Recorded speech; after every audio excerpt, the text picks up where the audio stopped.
Oh iya, berarti Baru- ini sangat bermanfaat dong, Oh Mbak. iya benar, baru tahu kalau majikan tidak boleh memecat. Soalnya kebanyakan kasus yang hamil itu kemudian kita takut, soalnya takut ketahuan majikan, pasti kebanyakan dipulangin. Karena kan kurangnya informasi. Iya, juga. itu soalnya ini yang dialamin sama yang aku ganti ini ya gitu. Akhirnya dia sekarang udah pulang ke Indonesia lah. Dia pulang cuti 3 minggu nikah. Kata si nenekku bilang gini, emangnya baru 3 minggu orang bisa hamil? Ya bisa. Cari aja bisa ya. Nah, bisa nggak saya dulu nikah. Sekarang nikah bulan depan sudah positif. Oke. Assalamualaikum Mbak, selamat pagi. Maaf mengganggu ya. Nah di sini saya akan memberikan kartu gratis. Nah ini kartu apabila ada teman mengalami diskriminasi, mbaknya bisa lapor di sini. Ini ada KJRI juga, ada Christian Action juga, ada labor juga di sini Mbak. Nah di sini tapi khususnya apabila hamil di luar nih, maksudnya hamil yang tidak direncanakan, itu bisa lapor di Pathfinder di sini Mbak. Ini hotline-nya. Mbak bisa lapor di sini. Dan hamil itu sebenarnya kan dilindungi ya Mbak, tidak boleh apa ya karena ya kita yang maksudnya bukan kesalahan si baby gitu ya. Nah makanya di sini pemerintah Hongkong juga melindungi. Nah jika mengalami kehamilan di sini itu ada cuti Mbak, cutinya itu selama 3 bulan. Nah apa? Cuti hamil. Tapi majikan orang biasanya dipulangin. Nah, di sini Mbak, apabila majikan mengetahui dan memutus kontrak, itu sebenarnya majikan mendapatkan denda, dapat denda Mbak, didenda. Hai majikan, ini kan ininya kan sebenarnya sih dia pulang cuti menikah, nggak tahu kalau hamil. Begitu tahu hamil dikiranya di sini dia kau-kaucan gitu. Nah, makanya di sini Mbak, nah ini ada, Bukan kau-kaucan, dia dapat Nah. dari suaminya itu. nah makanya di sini Mbak sebenarnya hamil itu ada cuti selama 3 bulan. Dan apabila majikan memecat secara sepihak, itu majikan juga kena denda loh Mbak, 50.000 dolar di sini. Nih. Jadi di sini pun ada perlindungannya juga. Jadi hamil itu nggak dilarang gitu kan, karena banyak orang yang belum tahu. Nah di sini, nah makanya di sini kita di tim ambasador, nama saya Yuli ya Mbak. Di sini kita berbagi secara informasi ya Mbak, biar pada tahu gitu ya. Oh ya Mbak, mau pertanyaan nggak? Ini nanti ada sedikit bingkisan. Ini hanya batunya aja Mbak ya.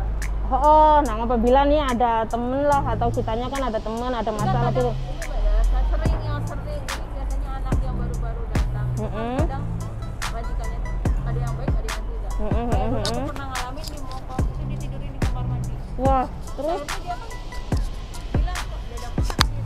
Dia berobat sendiri kan? Dia berobat sendiri kan? Terus katanya setelah di eskong apa sama dokternya bilang, "Kamu ini ada masalah dengan apa, entah paru-parunya entah jantung, harus ini medical check, semua medical gitu kan." Dan akhirnya sama temanku yang satunya itu siapa sih itu, anak TB gitu, udah kamu liburnya kamu kan bisa pegang HP katanya. Ya aku sembunyiin. Ya udah, kalau kamu waktunya gelar tempat tidur di kamar mandi, kamu foto. Disuruh gitu namanya. Nanti aku minggu kamu liburnya kapan, kamu cariin aku antar kamu. Gitu. Dia sering ngakunya sih bilangnya dadanya sakit, entah mungkin jantungnya yang kena, entah apa yang enggak tahu. Dia tuh udah 8 bulan, hanya kan dia anak baru, yang kalau masih yang baru-baru itu kan dia mungkin takut kan, pasti nggak boleh pindah agent lah apa kan, itu kan peraturan baru itu kan, dia nggak ini.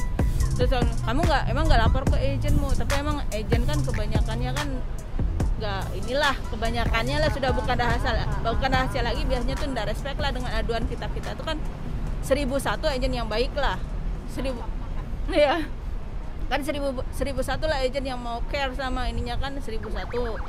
Nah itu percuma katanya gitu, percuma lah Mbak gini. Ya sudah, tadi sama si temanku yang anak TB itu minggunya dibawa ke Caritas atau kemana gitu dia. nah, di sini juga bisa Mbak. Ini Bisa ya? Bisa di Pathfinder juga. Di sini kan ada hotline-nya. Di sini kan ada di KJRI pun juga bisa loh Mbak, ini ada hotline-nya. Jadi Mbaknya bisa.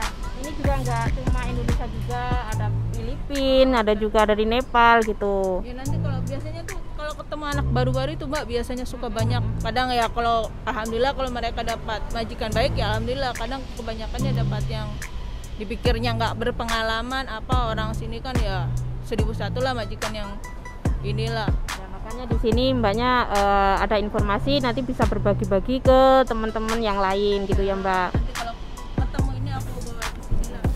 Oh ya Mbak, ini ada pertanyaan nih. Jika ada TKW atau BMI yang hamil itu boleh apa enggak Mbak? Ya kalau ada suaminya sih ya sebenarnya sih enggak masalah sih ya, asal jangan kita dapat dari yang nggak benar mah ya sebenarnya sih enggak, selagi enggak tidak menyalahi aturan agama. Kalau buat saya sih enggak masalah sebenarnya sih, tapi ya kan ya kita tahu sendiri kalau majikan sini kan enggak mau terima. Emang banyak kasus setelah hamil pasti dipulangkan itu pasti. Nah, makanya Mbak di sini dari Pathfinder ya, jika hamil itu kita negara Hong Kong, pemerintah Hong Kong itu melindungi Mbak, melindungi untuk wanita yang hamil. Dan di sini pun kan ada cuti, tadi kan aku bilang ada cuti itu selama 3 bulan. Nah apabila majikan memecat secara sepihak itu majikan akan dikenai denda 50.000 US dollar di sini Mbak. Nah gitu. Nah pertanyaan kira-kira Mbaknya udah paham kan? Nah makanya ini kan nggak tahu kan, orang Hongkong maunya kita keadaan beginilah, nggak mau beresiko. Emang kalau di Makau banyak yang kasus itu boleh Mbak kalau di Makau. sebenarnya di sini pun boleh Mbak, ada undang-undangnya yang melindungi sebenarnya di sini. Tapi karena kurangnya informasi ya takut gitu loh. Ya, banyakannya kita akhirnya hamil disembunyiin. Nah, makanya di situ kan banyak, kemarin juga ada kasus sudah minum pil KB atau ternyata keluar juga babynya. Nah itu juga karena kasus juga gitu, ke kasus kriminalitas juga. Terus kapan hari tuh di North Point kalau nggak salah di Jiso itu yang bayi dibuang itu. Makanya kan kurangnya informasi di sini Mbak, jadi Mbaknya bisa berbagi ke teman-teman. Oke lah, ini ada pertanyaan lagi dong, tadi aku ulangin lagi ya. Apabila kita mengalami kehamilan boleh apa enggak Mbak? Mengalami kehamilan ya makanya tak jawab. Nah, kalau emang boleh kan? ya boleh aja sih sebenarnya tuh kan apa ya, anak itu kan rezeki. Terus Itu kita dapatnya dengan cara yang sah gitu aja sih. ya sebenarnya makanya karena sah nggak sahnya itu kadangnya apa ya, kita kan direncana ya dia si babynya makanya berbuat yang aneh-aneh. nah makanya babynya kan juga nggak salah dan di sini Emang nggak salah, dia kan tidak mau dilahirkan tanpa ada seorang ayah. Nah terus apabila kitanya itu hamil terus dipecat majikan, kira-kira dapat denda berapa Mbak? 50 US dollar. Ya bisa. Oke. Ini baru tahu emang Mbak. Oh iya. Berarti Baru- ini sangat bermanfaat dong Mbak. Oh iya benar, baru tahu kalau majikan tidak boleh memecat. Soalnya kebanyakan kasus yang hamil itu kemudian kita takut, soalnya takut ketahuan majikan pasti kebanyakan dipulangin. Karena kan kurangnya informasi. Iya, juga. itu soalnya ini yang dialamin sama yang aku ganti ini ya gitu. Akhirnya dia sekarang udah pulang ke Indonesia lah. Dia pulang cuti 3 minggu nikah, kata si nenekku bilang gini, emangnya baru 3 minggu orang bisa hamil? Ya bisa. Sekali aja bisa ya. Oh, bisa, oh saya dulu nikah, sekarang nikah bulan depan sudah positif. Ya makasih ya Mbak untuk waktunya saya mengganggu. Terima kasih. Indonya mana Mbak? Indonya. Jakarta Mbak. Oh Mojokerto yang mana sih, sama Siwi? Ciwi ya, dekat lah. Oh. Jangan dilihat dari ketulusan kitanya yang dilihat. Kadang kalau kita begini kita udah tahu bocor. Nah makanya di situ. Dadak beli. Nah ini juga ada test packnya juga, ini untuk apabila keputihan ada kan kalau juga jadi biar dicek tahu sejak dini gitu. Kayak pap smear semacam kayak gitu kan. Ini dicolek, kata di sini ada itunya juga. Ayo foto dulu.